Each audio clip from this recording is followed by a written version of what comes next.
What's up, everybody? It's your boy Chef, and today we're going to be helping out a Bronze Magik player.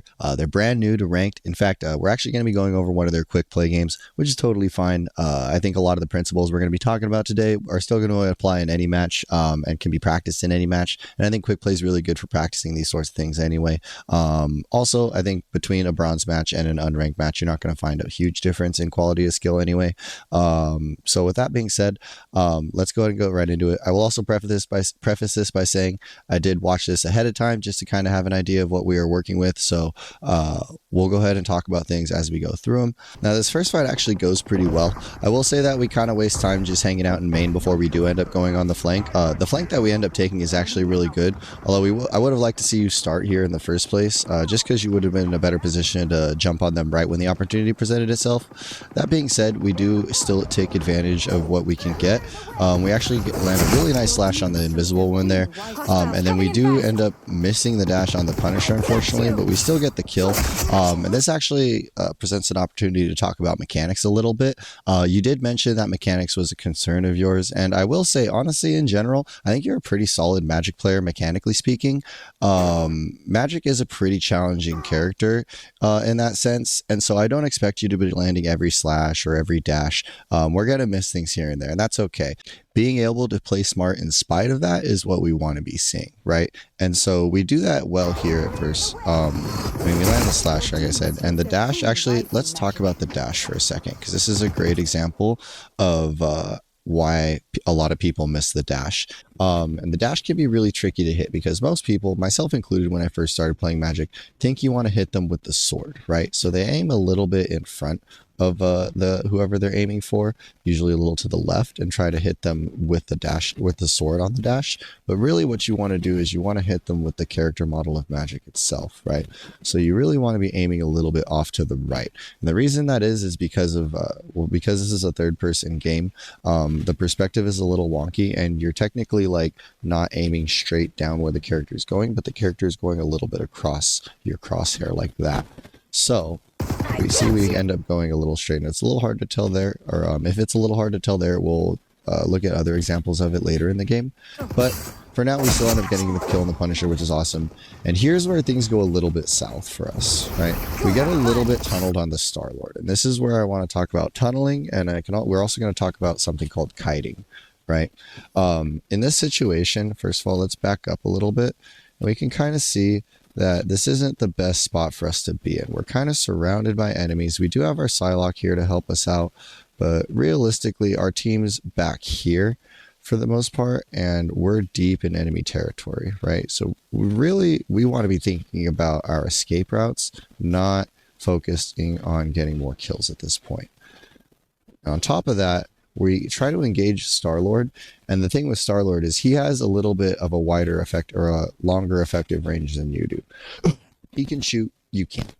So he is going to keep shooting you and keep backing up, and you're going to keep taking damage from the enemies behind you as well, and you're just kind of get melted, and the whole time you're trying to close the distance, you're trying to walk forward and swing your sword and hit him, and he's staying just out of your effective range. That's what's called kiting, right? You can kind of picture Star-Lord as the person, and you're the kite, and he's holding a string, and he's kind of just walking along and pulling you along, right? And you're not able to do anything because he's just out of your reach that whole time. So we end up dying for that, which is okay. It's going to happen, especially as Magik. You're going to end up too deep. So you're going to find yourself too deep sometimes. And that's why I mentioned earlier, more importantly than knowing how to be aggressive is when to be aggressive, right? Because I think you have the whole like nailing your combos down thing pretty well. And again, I'll give you a couple of tips on that later down the line. But for the most part, you're able to confirm a good number of kills. You're able to deal out a good number of damage when the opportunity presents itself. But when we get into sticky situations like the one that we're about to run into right here, we don't really realize it until it's too late. So right here, we're smart. Right here, we take a little bit. We run into Punisher and Invisible Woman unexpectedly. They get the jump on us. We are able to back out, though, and find our healer and get healed back up. So that we played really well. However, right here, we start to tunnel again and we start to see red a little bit. You landed again another really nice combo on the Invisible Woman. You didn't get the kill, unfortunately, but that's okay. You still did enough damage to her to force her out of the fight. However, now we're in a situation where we have their 2 DPS fully healed right in front of us, and they have their Adam Warlock that's helping them out. However, your team isn't really able to help you out. You'll see that Jeff kind of tries to get heals to you, but you're just kind of out of his reach. And Magneto, again, doesn't have the range to be able to shoot the people that you're trying to kill. He's trying to shoot Adam Warlock, but again, he's kind of too far away to deal anything to. But yeah, but you, however, kind of burn all your cooldowns trying to be aggressive instead of saving at least one of your cooldowns for an escape or defensively, right? Something we want to do really as any DPS, but especially as a character like Magic and any dive character, you always want to have something in your back pocket to help you get out. In this case, we already we're at this point, we have no cooldowns. If we still had a dash or a portal, we could use that to back up a little bit and then maybe get closer to the Jeff and get some heals. But as it is, we're way too deep to be able to do anything other than just take damage and swing our sword and hope for the best. And unfortunately, in this case, it leads to us dying. Okay, so this is another great example of us kind of overcommitting to a fight a little bit. We start off with a really aggressive play trying to get the healer, and this is where I want to talk about the dash again. We get the Invisible Woman, which is awesome. I'm pretty sure we are trying to kill the Adam Warlock, because if we rewind, you hit the Adam Warlock with your slash, and he is very low. But what happens is, as I mentioned before, we're going to end up hitting whoever's to the left of us. So we want to aim a little bit right. And since you're aiming, even though you're aiming more or less directly at Adam Warlock, you end up hitting the Invisible Woman. Not because probably a little bit because she's in front of you, but mostly because your character model runs more into her than it does into Adam Warlock, right? Luckily, she also takes damage and you're able to finish off that kill, right? However, here is where we kind of probably overcommit a little bit, right? Now we have moved past our natural cover right here. We've moved past the point where either of our DPS can help, or our DPS or our tank can help us, right? Our tank's even too low to really do anything other than try to survive. And us ourselves are surrounded by 4 of their enemy players, right? And we actually, again, mechanically, you're a pretty good player because you end up still confirming the kill on the Adam Warlock before you die, I believe, right? Bam, right there. So that was awesome. That was really good, but we end up dying for it. And whenever we end up dying for a play, it's usually not worth it. The number one priority as any player, as a tank, a support, as a DPS, should be staying alive. You cannot help your team if you're dead, right? That should be something you should always be keeping in mind. Right, so staying alive is always going to be more valuable than getting one more pick, especially in a situation like this where they're going to be spawning a lot closer than we are. All right, so here we end up trying to make a little bit of a hero play. We hear Punisher use his ulti. Judge, right here. Jury. All right, we're going for the dash. And first things first, Punisher can't be knockbacked or stunned or disrupted at all when he's using his ulti. That's something to keep in mind just for whenever you hear Punisher ult. So we do deal the damage on him, and because Psylocke also ultis, we are able to get the kill. But otherwise, we probably would have been dead. And we're still almost dead. And now we have their Star-Lord ulting, and we can't really do anything except dive right after that, right? And so, realistically, your death for their death wasn't a great investment, because now you and Psylocke are both still having to go right back from spawn and walk all the way back, and they're just going to get to keep pushing the payload. Right, so these are the situations that lead to snowballs if people keep staggering, because now your team is going to try and fight with half a team. You guys get lucky here and Jeff ends up getting a 3K, but it very easily could have continued to go south for you guys. Here, however, is where we're a little bit smarter, and this is where it's good to be aggressive, right? We see that our Black Panther has already got the Adam Warlock low. The Punisher is also taking damage. Black Panther needs help. However, you have more teammates around than they do. Their team's still coming back from spawn because of Jeff. And you have your Punisher right behind you. And your Punisher and your Psylocke, excuse me, right behind you. So you do a great job of helping Black Panther and Psylocke clean up these kills, which is great. And then we're smart about backing off and going to find a health pack. Eventually. I would probably going to try and find a health pack as soon as that fight was over. Luckily, Star-Lord doesn't clean us up like he should have. We're able to get our health. My strength is back. Get another really great slash on magic or on Invisible Woman. Don't hit the dash. I think in that case we were a little too far to the right of her. So yeah, that's unfortunate. That's okay.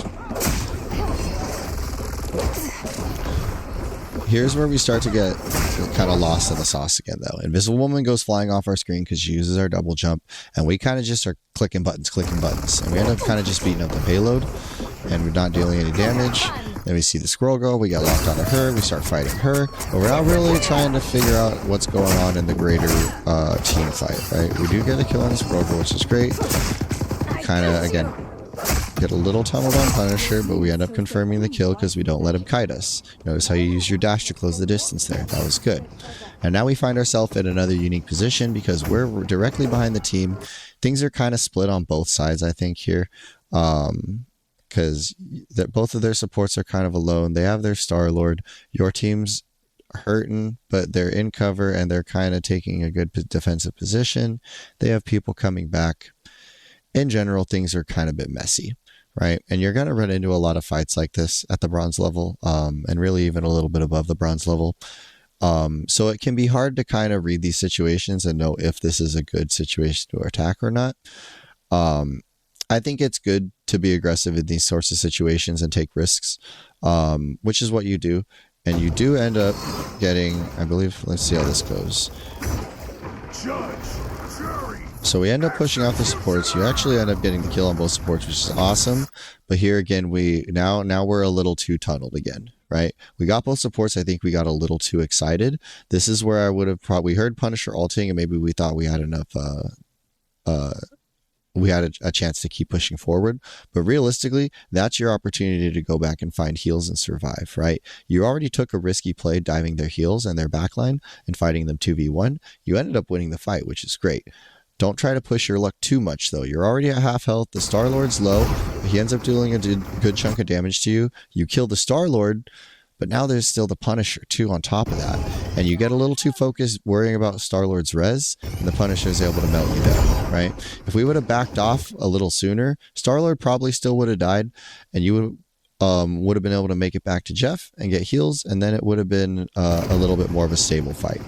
As it is, your team still manages to win it, but they win it while still losing people. And so you guys aren't able to like full hold here. And things kind of get a little bit sloppy again. And this is why these bronze fights always devolve so quickly, right? Because even the fights you win, you end up losing 1 or 2 or even 3 people. And you're never able to really get a full regroup, even though it feels like you should be able to because you won the fight, right? So as you can see, your team kind of starts falling apart a little bit here. I think you're back now, right? So let's go see what you're doing. So as you arrive back, you're looking immediately for a kill on their backline, which is great. But another thing that, you know, we kind of talked a little bit about earlier, but don't always be trying to run directly down main, right? Magic is a flanker. You want to be trying to take the time to go around on the long flank, to look for an opening, to hope to get to their backside without them noticing you, where you can attack them and hit them with your combo before they even have a chance to realize what's going on, right? One thing to keep in mind is that Magic's dash is your one form of vertical mobility. I don't think I see you use it as vertical mobility much, but this would be a great opportunity to use your dash to go up here. As your dash is on cooldown and you walk around, you look for an opening, maybe attack the Black Panther, maybe try to fight maybe try to dive on their heels from behind. It provides you with a lot more options than as it is standing right here on the payload, right? So you take a lot of damage and yeah, you're end up getting healed, but even once you dive, you're still only at half health. You get a nice dash on the Adam Warlock, which is good. You're able to follow up and kill him, which is awesome. But here we should be going back and trying to get that health pack. I think maybe because we have the over health, we feel a little bit safer than we should be, but we're still only really at half health. And so you go back into the fight again. This is, even though it seems like it's only a 1v or a 2v1 because you and Psylocke are both diving Squirrel Girl, you got to keep in mind all three of these people have a sight line on you from up here. In fact, they have a vantage point on you where they have a much easier time shooting you than you have at shooting them, or even swinging your sword at them in this case. And so try to fight the Squirrel Girl. I think we miss our slash, which is okay. We miss our dash, which is okay. But again, missing that slash and dash isn't the reason that we're going to die here. The reason we're going to die here is because we try to take a fight that we shouldn't have in the first place. Okay, so here's another important thing I wanted to talk about. They just swapped to Penny, right? Penny is a pretty hard counter to Magic. You can still play around her, but you have to be really cautious of her nest and her web stun especially, right? And what ends up happening is we kind of end up doing the opposite of that, and Penny kills us once, and I think we get a little bit frustrated with her and a little bit tunneled on her, and we keep trying to take fights with her when realistically Penny's probably the last person we should be trying to fight. But let's go ahead and let it play out and see how it goes. So we see Penny pretty low, right? I have found more love. Unfortunately, I don't know if we've kind of just got distracted by the other players we saw on our screen, but we kind of forgot about her because she went off to the left. But we walked right into her nest, and even though she's really low health, she's able to web stun us. Boom. And even though that stun only lasts for a second or so, maybe even less than a second, it's enough time for our health to go from full all the way down to a quarter, and by then it's too late for us to escape, and we kind of just get melted down. Right, and so as you can see, Penny can really shut you down really quickly. So I'm not saying we have to swap. In fact, I don't encourage people to swap every time someone starts playing their counter. The Penny probably isn't even that good. We just have to, it's just really easy for her to shut us down specifically. So we have to just literally play around her, try to put distance between you and her and take fights where she's not. And see, this is another great instance of us, maybe instead of going down main, we probably just want to be trying to look for a flank, because we take a couple steps down main and we get burned down by the Star-Lord almost immediately, and we end up having to walk all the way back to spawn to get healed.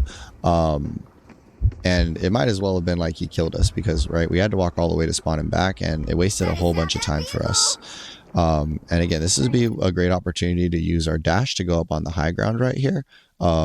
And maybe go around and find a safer place to engage rather than walking through the big opening right here. Because what happens is, again, we see Penny and we kind of see red a little bit. I think Penny pissed us off and we really want to kill Penny. So we try to ulti and kill Penny, but guess what? She web stuns us, we lose our ulti, and we kind of just get melted by the 5 people standing in front of the tunnel.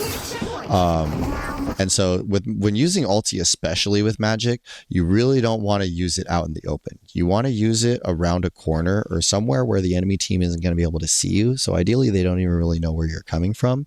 Somewhere either up here, you could use it right here and then drop down them and start burning cooldowns, or you can use it from up here, or really just even around the corner over there or from back here.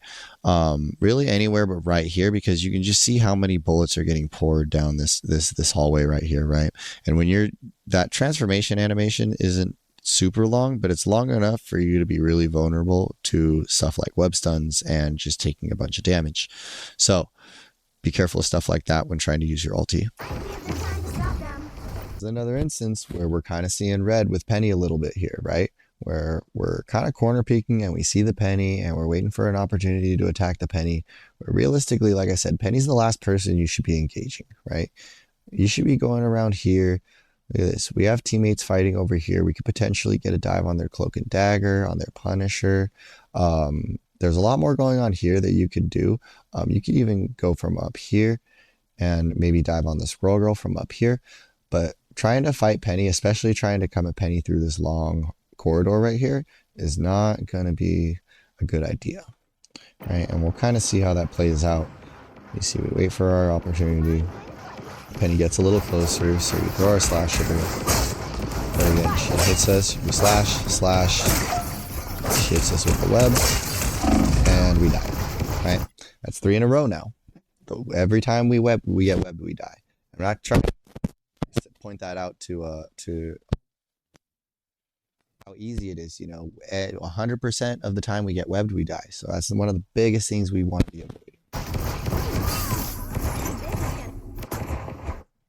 climbed out of limbo.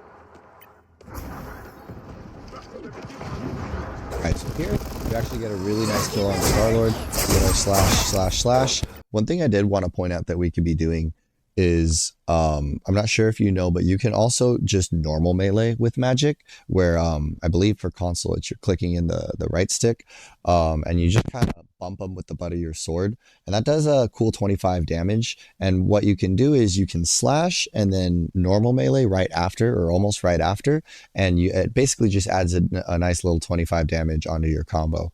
And that's really nice for instances like this where you see Star-Lord's left with just a little bit of health, and we do end up killing him anyway with our second slash, but you can melee before you even have time to slash again, and you'll get an extra 25 damage in. It's really good to get in the habit of doing that. Just go in the practice range and practice slash, melee, slash, melee, slash, and you'll just be adding 20.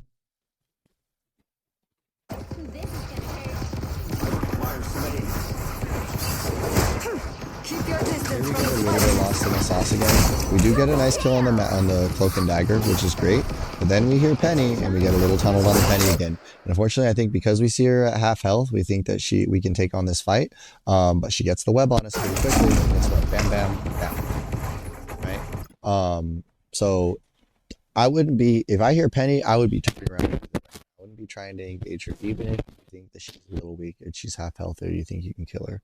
Unless you have the whole team behind you, and even then, I would be letting the team deal with her more than I would be trying to deal with her myself. However, because you got those valuable picks early on in the fight, your team was able to stall it out, which is awesome. Now we just have one fight left. We are smarter about backing off this time. Penny jumps us again. Try to fight her one more time. We get our ulti off. Luckily, our team deals with her. And now here's again where we start to tunnel a little bit and we get kited a little bit. We dive in, we get the Punisher, which is a great kill. But even here, we have our ulti. Yes, it's really easy to get too aggressive when we're using magic ulti. This is a good aggressive play. And getting her cloak and dagger, unfortunately, ulti, so we can already write that off. From here, I would probably maybe at least be holding my position, if not backing off. Obviously, we're probably not going to kill anyone in the cloak and dagger ulti. However, you're probably not going to be able to run either of these two people down, right? He's going to get killed by our Black Panther, so he's fine. But what we do is we kind of tunnel on the Squirrel Girl. We use all our cooldowns chasing down Squirrel Girl the whole time she's shooting us. Remember, Squirrel Girl's nuts do 110 damage per hit. She only needs to hit you 3 times to kill you. 1, 2. So she's already hit us twice, and even though now we're finally within kill range, she has 3/4 of her health, and she only needs to hit us 1 more time. So unfortunately, she's going to land that last hit, and we're not going to be able to finish off the kill. Magneto's going to come in and do it for us. However, because you popped ulti and they all kind of got scared and scattered, and your team was able to pick them off one by one, you did help create space, which helped your team win the match. So it was a good play, or at least it was a decent play. We just could have played parts of it smarter, like knowing when to back off a little sooner. But I wouldn't say it was an entirely bad haul. Alright, so to finish off, let's take a look at the scoreboard. A couple of things I did want to highlight. Again, scoreboard can be very important for these stats, but seeing as how we did just watch match and go over it, I think there are a couple of things I wanted to point out. One being our number of deaths, right? We died second most, second only to our healer, which he shouldn't be dying that much either. But we did have a lot more deaths than the other DPS and tanks on our team, right? And that was probably because of us being a little bit overly aggressive. However, we did also end up having the most final hits. So it's not that you're not securing kills. It's not that you're not being aggressive when you should be. It's just that we're being a little bit overly aggressive when we do decide to be aggressive. We need to know when to tone it back and back off a little bit and disengage from fights, and be remembering to save cooldowns so that we can do that, and being remembering to kind of be more aware of the fight around us to know when fights are going south or when we're in a bad position. Other than that, make sure you're taking flank routes a little more often and not just running down main. I think mechanically you're pretty solid, so good job there. And overall, yeah, I think you're a pretty solid Magic player. And I think if you just kind of grind the ranks a little bit, you'll definitely climb out of bronze probably pretty quickly. Just, try to play smart and don't be tunnel visioning on certain characters, and don't be feeding into bad matchups as well. But yeah, overall, I hope you found this helpful, as well as anyone else watching out there. I hope you found it helpful as well. As I said before, my name is Chef. I'm gonna be doing more of these coaching videos in the future. So if you're interested, keep the feedback coming. I'm gonna want to keep improving, keep making them better, and keep helping you guys get better. I also stream on Twitch. Follow me there. Subscribe for more of these coaching videos in the near future, and I'll talk to you guys again soon.